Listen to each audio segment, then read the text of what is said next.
All right, crew, we are live. My name is Dustin Jones. This is the MMOA podcast. Thank you for listening, watching, however you're consuming this. We are continuing on and actually wrapping up our MMOA DNA series. This has been a series on the MMOA podcast where we have been talking about what is MMOA, or Modern Management of the Older Adult. What does it take to become a part of this team, and what does that look like, and what are these key characteristic traits that we look for on our team? There are three main ones. One is leader, one is a teacher, and then third, and what we're going to speak on today, is performer. If you haven't watched the other videos, I encourage you to do so. We're going to be wrapping it up by talking about being a performer. Now, this is a very, very important trait for someone that is in the business of teaching individuals, right? Especially in the context of whether it's an 8-week online course, whether it's a 15-minute podcast, whether it is 2 days of spending time with individuals.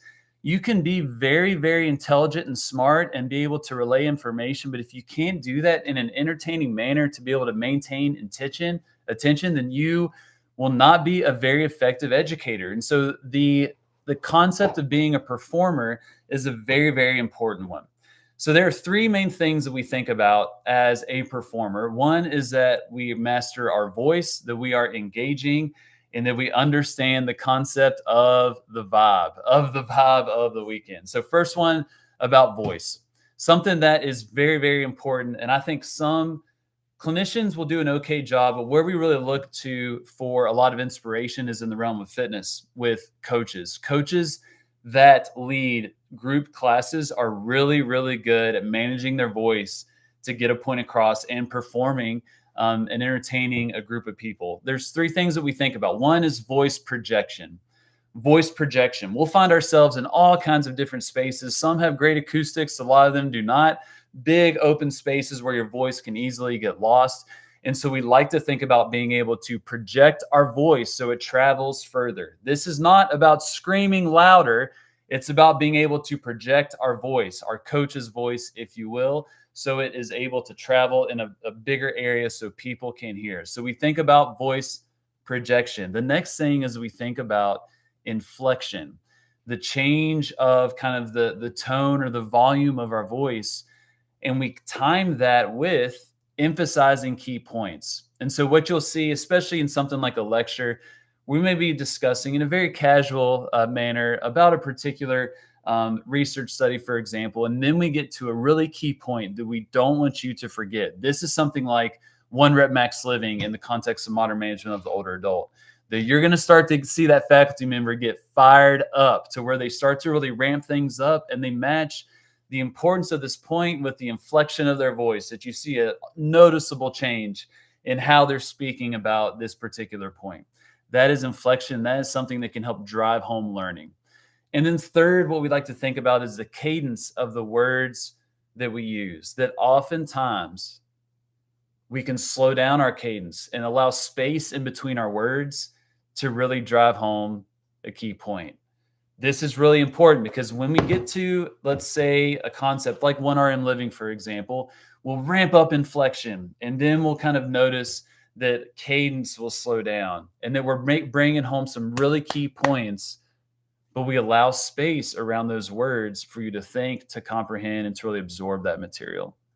So projection, inflection, and cadence is what we think about with voice. Now, in terms of the second piece, we talk about engagement, right? So this is where you want to think about engaging people. And there's three main things that we think about here. One is that you are a dynamic speaker, that you move to maintain attention. This is important right here on this channel of a video or on the podcast, but then also when we are in person. You will never see an MMOA faculty member speak for 50 straight minutes standing in the same spot. We're going to move across the screen, on other sides of the screen, throughout the space to maintain your attention, but we also use that intentionally to move and shift when we're transitioning to other points. So I may just come off a high of really hammering home 1 rep max living, for example. As soon as I hammer that home, I'm probably going to shift my space where I'm standing to another part of kind of the stage, if you will, to it kind of initiate the transition to the next key point in that particular material.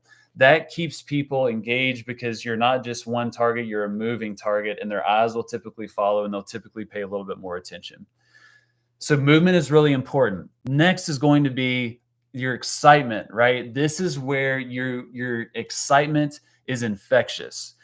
You should be the most excited person in the room. And if you're the most excited person in the room to talk about your material, that is going to be infectious and influence the learning of everybody else. So if I'm just up there, not managing my voice, general affect, clearly I could care less about being here. I'd much rather be, at home with my kids or out riding a bike, whatever.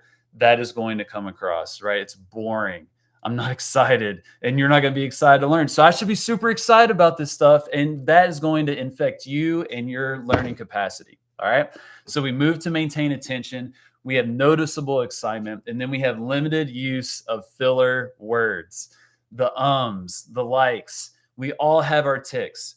I've got several. I've had to work on a lot of them to really drive them down, but those filler words do not provide a lot of value. So we want to be very, very thoughtful of our use of those and have minimal use of those filler words. The best way to identify your filler word is to watch your recordings, watch the game footage, because you're going to hear the ums, the likes, the becauses, whatever it may be.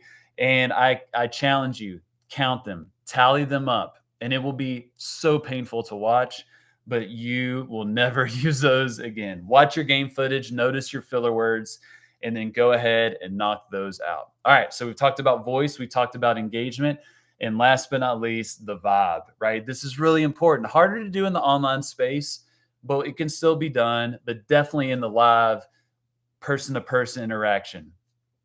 The first thing that we want to make sure of is that people are laughing, that they're feeling good, that they're having a good time, right? Using our jokes is always helpful. Making sure the music is on point to just have a positive, encouraging environment, right? Versus just empty, dead space, or having music that doesn't necessarily match the mood, right? It makes me think about, let's say, Sunday morning at a continuing education course.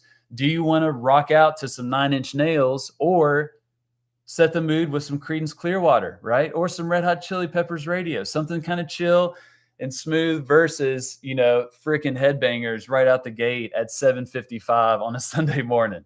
We want to make people feel good. We want to make them laugh. Music is a huge way we can do that, and jokes are as well.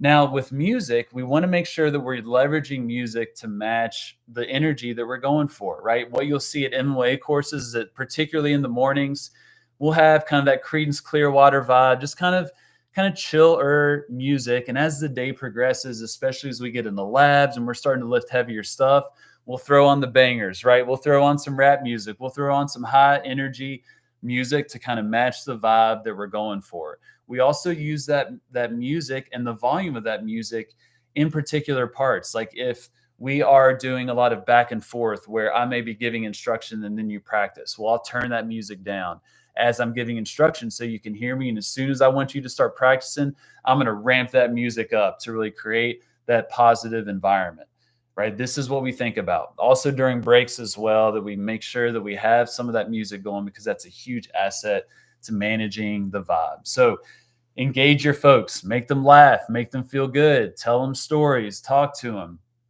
and then use your music as a tool. And if you're able to do that, you will master a beautiful vibe where folks are just having a good time at this Con Ed course. And it'll be like nothing else they've ever experienced, because they're used to watching slides, people talk from slides for 8 hours a day for 2 days, and then nobody engaging during breaks or during labs. It's just kind of dead space and super boring, right? We will do the exact opposite. So performer, what does that mean within MMOA? You know how to use your voice. Projection, inflection, and cadence is what we think about. We know how to engage. We know how to move. We know how to show our excitement, and we have limited use of those useless filler words. And then we master the vibe through our engaging with other people, telling jokes, making them laugh, making them feel good, and then using the music to master the vibe.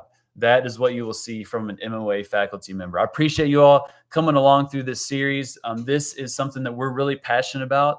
that we are working harder and harder and harder to make sure that we are consistently portraying these characteristics at every single time that you come across an MMOA faculty, whether it's in a live weekend or whether it's an online course. If you haven't taken any of these courses, I encourage you to do so. We freaking love doing them, and our students love taking them as well. And so I know we can create an amazing experience for you and really level up your game in serving older adults. All right. Appreciate y'all. Have a good one.